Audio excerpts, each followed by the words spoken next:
The hospice room in Victoria Island was soaked in the kind of stillness that clings to the dying, a stillness that wasn't peaceful but expectant. Machines hummed with rhythmic precision, and a warm late summer breeze stirred the sheer curtains as if invisible fingers were slipping through. Rebecca Hale sat beside her mother-in-law's bed, clutching the fragile hand of the woman who had raised her husband. Eleanor Voss, a once formidable matriarch, now looked small beneath the hospital sheets, skin translucent, lips dry, eyes clouded with the shadow of death. Rebecca leaned closer and asked gently, "Do you want some water, Eleanor?" There was no reply. Suddenly, Eleanor's hands shot up with a strength that defied her failing body. She gripped Rebecca's wrist tightly, eyes snapping open. A flicker of lucidity passed across her face. Rebecca flinched. "What is it? Do you need something?" she whispered. Eleanor's throat worked, lips parted, and with a voice barely audible like breath dragged through sand, she whispered, "Run from my son." "What?" Rebecca asked, stunned. But Eleanor didn't answer. Her fingers released, her head sank back onto the pillow, and the heart monitor let out one long, sharp scream. A nurse rushed in, calling for assistance. Rebecca sat frozen. She couldn't speak, couldn't process what she just heard. 10 minutes later, Nathan Voss, Rebecca's husband, rushed in. His shirt was wrinkled, his face pale from the drive. He pulled her into his chest. "I didn't make it in time," he murmured. Rebecca didn't hug him back. Her eyes stared ahead, mind swirling around Eleanor's last words. "Run from my son." Not a delusion, not confusion. It had felt like a warning. The house in Yaba was silent, the kind of silence that sits heavy on your chest. Though much of the neighborhood had modernized with new developments and repainted buildings, Eleanor's home stood as it always had, a relic of colonial elegance and untold history. Rebecca stepped into the hallway, her heels echoing on the old parquet floors. The portraits of long-dead relatives stared down from the walls with expressionless eyes. Rebecca told Nathan she needed time alone to sort through Eleanor's belongings. But the truth was darker. She couldn't shake what had been whispered into her ear. Upstairs, Eleanor's bedroom was pristine. The air was thick with the smell of lavender and dust, the bed made tightly the way Eleanor had always insisted. Rebecca moved methodically, searching the wardrobe, rifling through drawers, scarves, perfume bottles, old notebooks. But then she found a drawer that was different. The bottom drawer of an old oak dresser was locked. Odd, the rest had opened with ease. This one was firm, heavy. As she tugged on it, she noticed faint scratches around the lock. Someone had opened it often.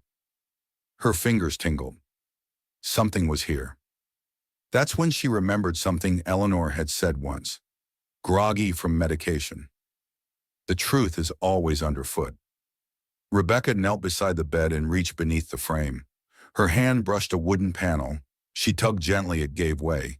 Hidden inside was a small velvet pouch containing a brass key. Heart pounding, she slid it into the drawer lock. It turned with a soft click.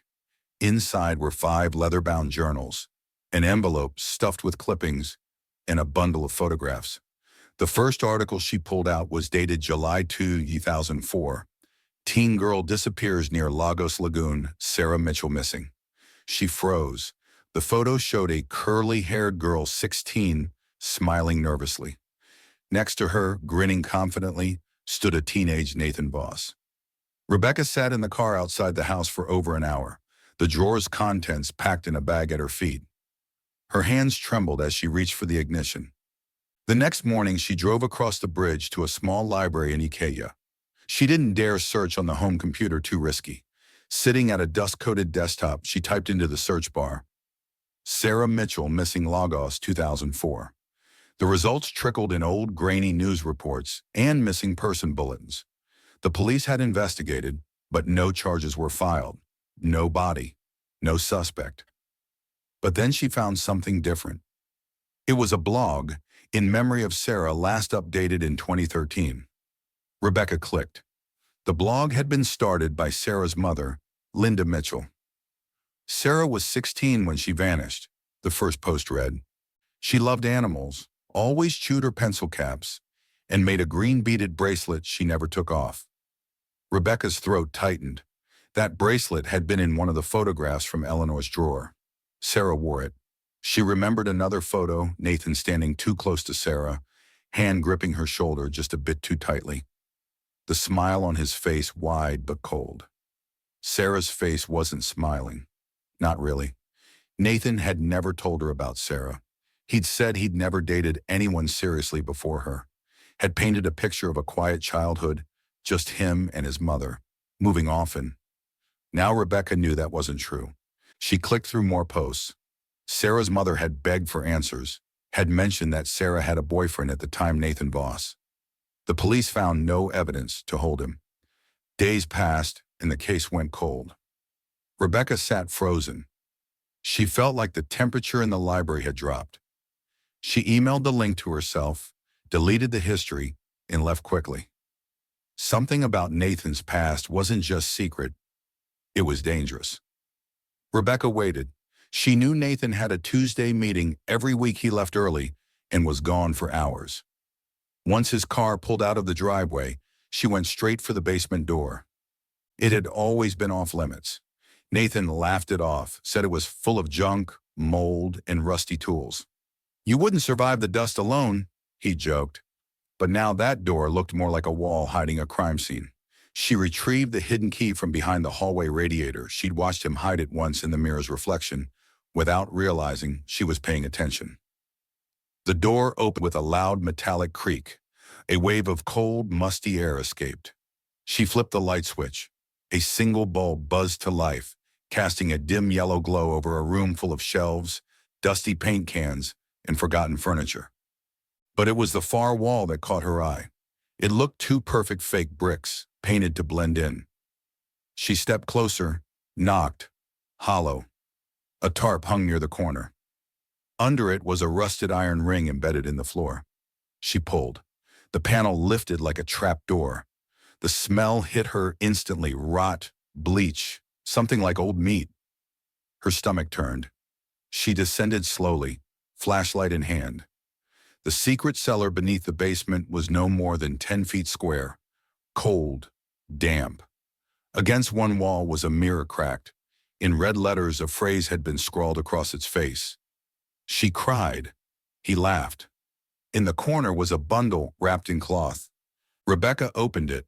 Torn denim, a sweatshirt, and the green bracelet. The same one. Sarah's. Rebecca backed away, hand clamped over her mouth. She had uncovered something she was never meant to find, and Nathan, her husband, was no longer a mystery. He was a threat. Rebecca didn't sleep that night. Nathan lay beside her in the dark, breathing evenly, his arm draped casually over her waist. His touch once felt warm, safe. Now it felt like a shackle. Every creak of the house made her flinch. She stared at the ceiling, mind racing, seeing flashes of the green bracelet, the cracked mirror, and the words, "She cried." He laughed. Her husband had lied to her about everything. Not just Sarah, about who he really was. By morning, she had a plan.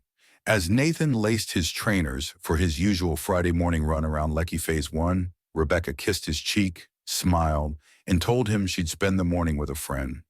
As soon as he was out of sight, she gathered everything: Belle's journals, the photographs, the flash drive with the pictures from the basement, and drove straight to the police station in Ikoyi. The air in the waiting room felt stifling. The receptionist gave her a clipboard, barely looking up. Detective John Hardy listened quietly as she told her story. She laid it all out: the cellar, the bracelet, the drawer, and Eleanor's final words. He scribbled notes, nodding slowly. "Miss Hale," he said at last, "this is compelling, but without a body or a warrant, there's not much we can do at this point." Rebecca's mouth dropped open. "I can take you there now," she insisted. "Everything is still there." Hardy's voice remained level. "We can't enter a home based on suspicion alone, and family disputes, especially around death, can look like paranoia." She left feeling dismissed, but not defeated. Someone else might believe her. Someone who already knew more than she did. She remembered what Eleanor had once said in passing. "If anything happens, everything goes to my lawyer." And suddenly she had a new destination. The office of Thomas Tyrrell was tucked between a printing shop and a notary in Old Ikoyi.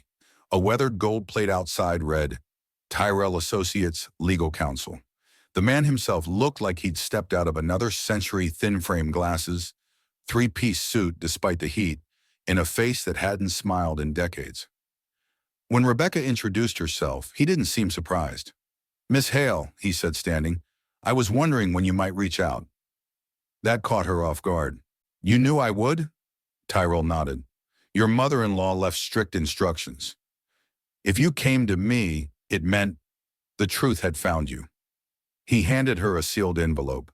On the front, in Eleanor's neat script, "For Rebecca's eyes only." Inside was a notarized letter. Rebecca's hands trembled as she read.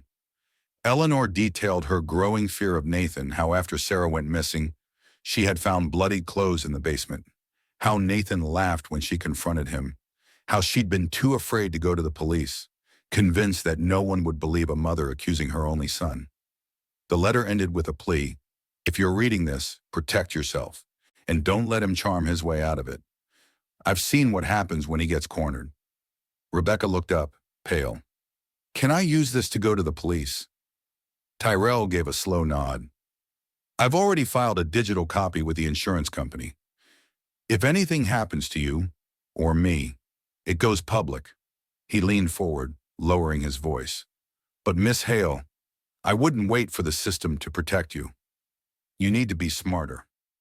Prepare yourself."